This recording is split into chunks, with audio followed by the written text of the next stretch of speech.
Team projects have become a staple of professional life. And why not?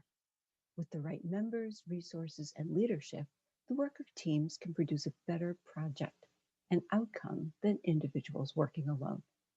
But how does that team actually share the results of all that fine work?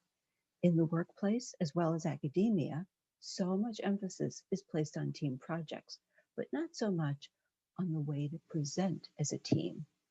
Hi, I'm Lauren Vicker from the Department of Media and Communication at St. John Fisher College. In this short video, we'll review 7 critical guidelines for team presentations. This week, we'll talk about presenting as a team in general, and next week, we'll talk about teams presenting in an online format. Number 1, practice the presentation together as a team.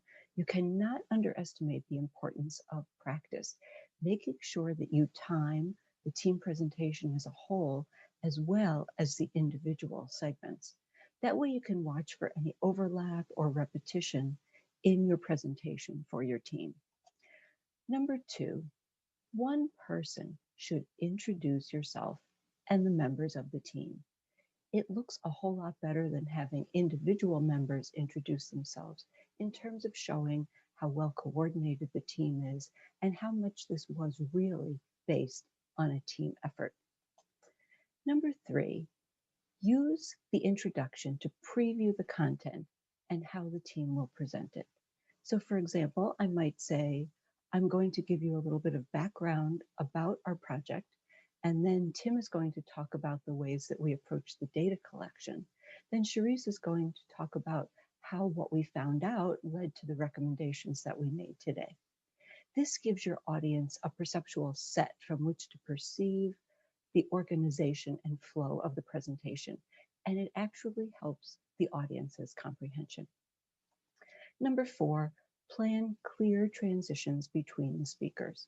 So rather than just having one person stop talking and then this uncomfortable pause and then the next person picks it up, say something like, now that I've given you a little bit of background on the project, I'm going to turn it over to Tim and he's going to talk about the way we collected our data. And that way, again, you help your audience to follow with the flow of the presentation. Number 5, all presentation slides should follow the same format. This is really important. Give it to one person to do. Make sure there's a similar background, everybody's using the same font, that any graphics and illustrations all follow the same exact template.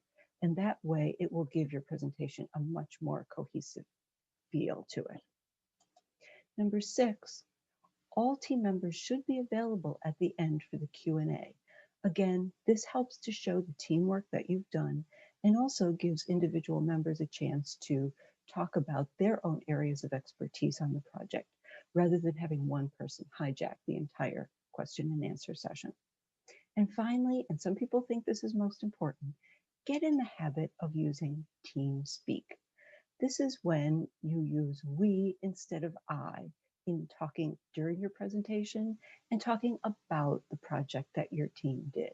So rather than saying, when I was analyzing the data, I found this, it's better to say, when we analyzed the data, this is what we found.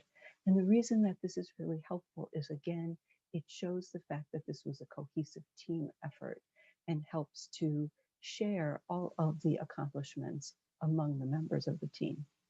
So if you follow these 7 steps in planning your team presentation, your team is going to be able to showcase its project in a way that's going to make the content clear for the audience and also impress the decision makers with your outcomes and your recommendations.